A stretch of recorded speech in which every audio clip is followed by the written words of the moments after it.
Living Woman is a registered organization that helps women and ladies to focus on their personal growth and fulfillment of purpose. I can see Daniel Asimole has joined us. You're welcome. So we're just on our introduction. We grow a community of inspired women who are growth-focused, purpose-driven, and we help one another to handle life issues with more serenity.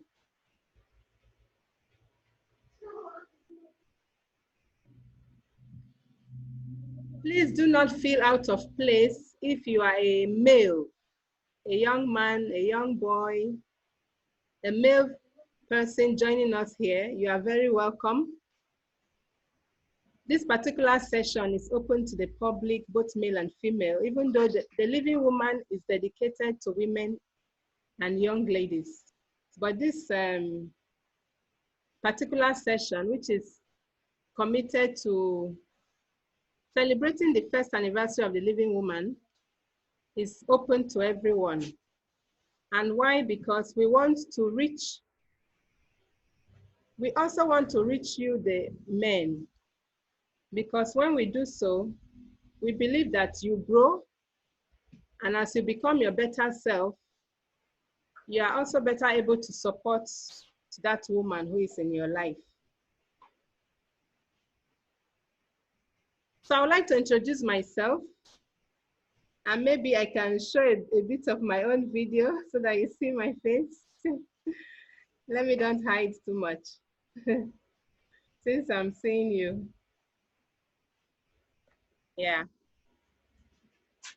So my name is Linda Simole Ella, the founder and coordinator of the Living Woman. It's an organization, as I said earlier, that helps women and young ladies to focus on their personal growth and fulfillment of purpose. As a development worker with an academic background in international relations, I have worked for about 2 decades in international organizations in a few African countries, especially in the areas of communication, project coordination, administration, and human resource management. Currently, I am doing a master's, and of course, schools are closed, online master's in international cooperation and humanitarian aid. So that's just a little bit about myself. And my passion and life purpose is to contribute to the development of women and young ladies to attain their fullest potential. So we'll go right into our PowerPoint presentation.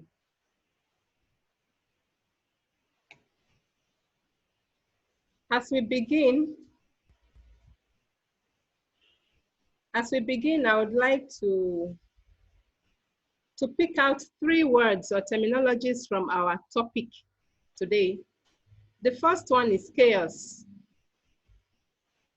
The word chaos itself refers to disorder. Okay, as you can see, our topic is reaching out to our best self amidst chaos. Thoughts and reflections on self-disruption during COVID-19. I see Lizzie Agu raised her hand. Maybe just a little housekeeping. There will be time to give your feedback, comments, just anything you want to say. But because of time factor, we would like to just do our presentation, and then at some point, anyone can speak up. So I hope that that's fine with you. Okay. So we're saying that from the theme, I've picked out 3 words that we can quickly look at. Chaos. The first one is chaos. The second one is self-disruption. And the third one is best self. So as regards chaos, chaos itself has to do with disorder, confusion, pandemonium, something out of the unusual. Something out of the usual, rather. So, but keep in mind that what is chaos to one person can be a very grand opportunity for another person. A simple example is how right now some businesses are trying to find their feet.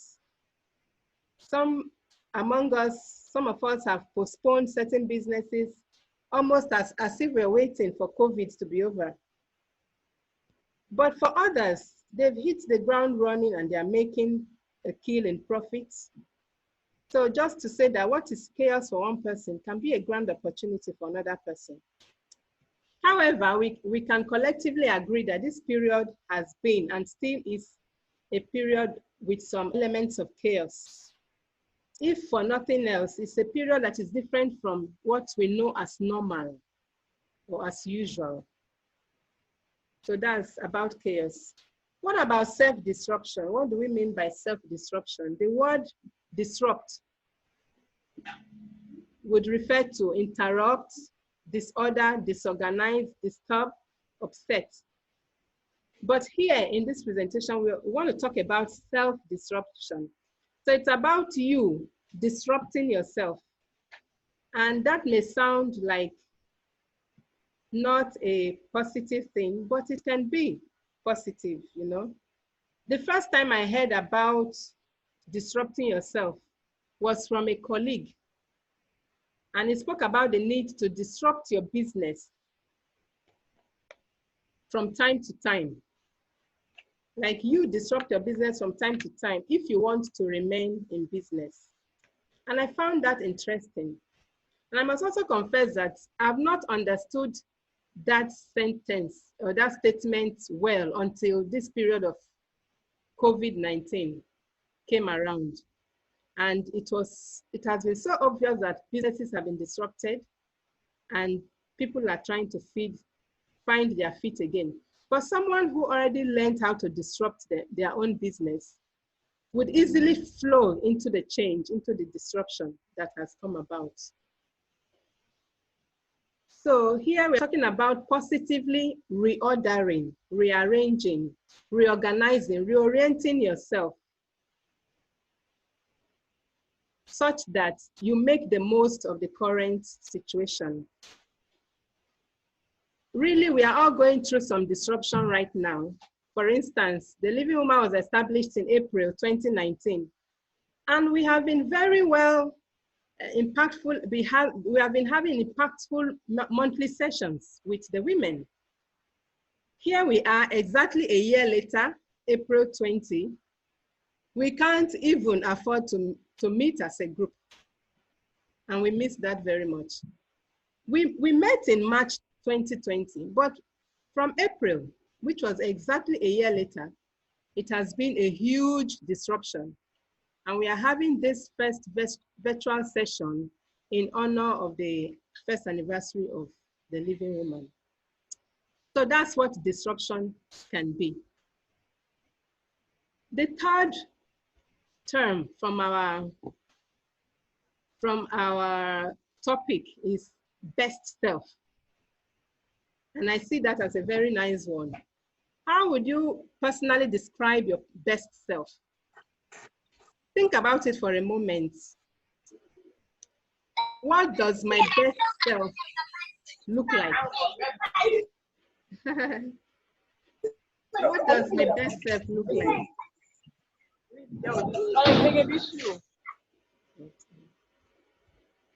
Okay. Yeah, what does my best self look like? Think about how would your best self feel like?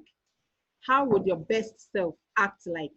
How does your best self handle situations? How does your ideal self, what does your ideal self like? What's your ideal? What's your ideal self? What's the description of your ideal self? So when we talk about your best self, there's actually a best self of you that can emerge from you through personal growth. So now that we've looked at these three words in the topic, it looks as though we may have done some justice to our topic already. So should we call it a day? Not at all. Let's move on.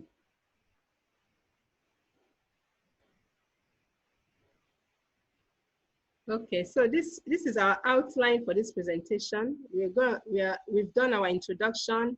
We've just explained our terms, the terms we used. We will build the context of our theme. We will talk about self-disruption and the various aspects of disruption. Then we'll open the session to your remarks, your feedback, your comments and inputs.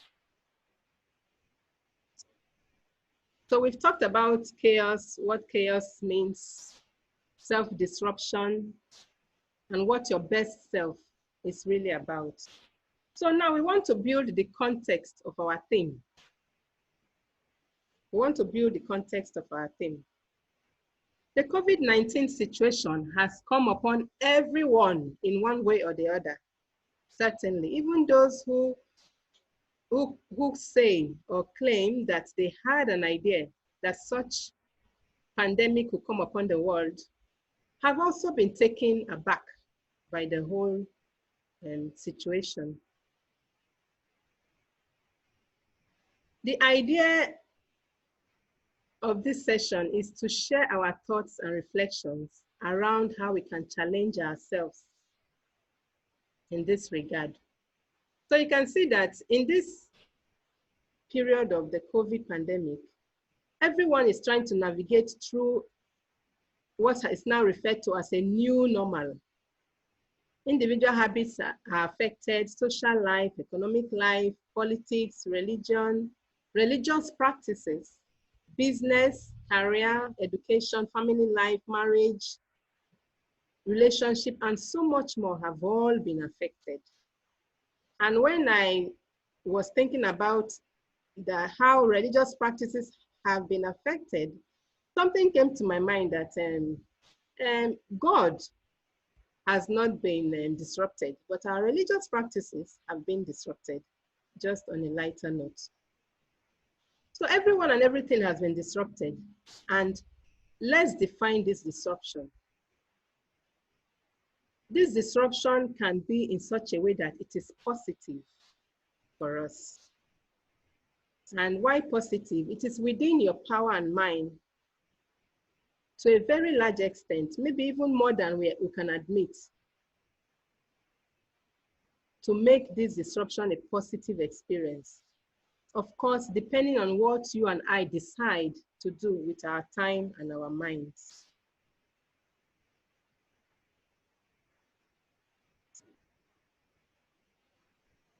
So we want to spend this time thinking and reflecting on how we can move out of our comfort zones, how we can reinvent ourselves, remain relevant, and keep becoming the best version of ourselves through personal growth. This self-disruption or self-reinvention needs to carry along every aspect of our lives: family, business, career, psychological aspects, social, spiritual, just the entire us. So at this time, I would ask you a question. How are you feeling at this time? Are you coming from a place of fear or from a place of growth and creativity?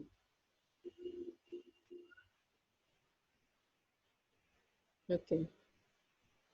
Let's still remain with this slide. So what's happening with you as an individual? Are you coming from a place of fear, or are you coming from a place of growth and creativity? Because that would determine what you do with this time.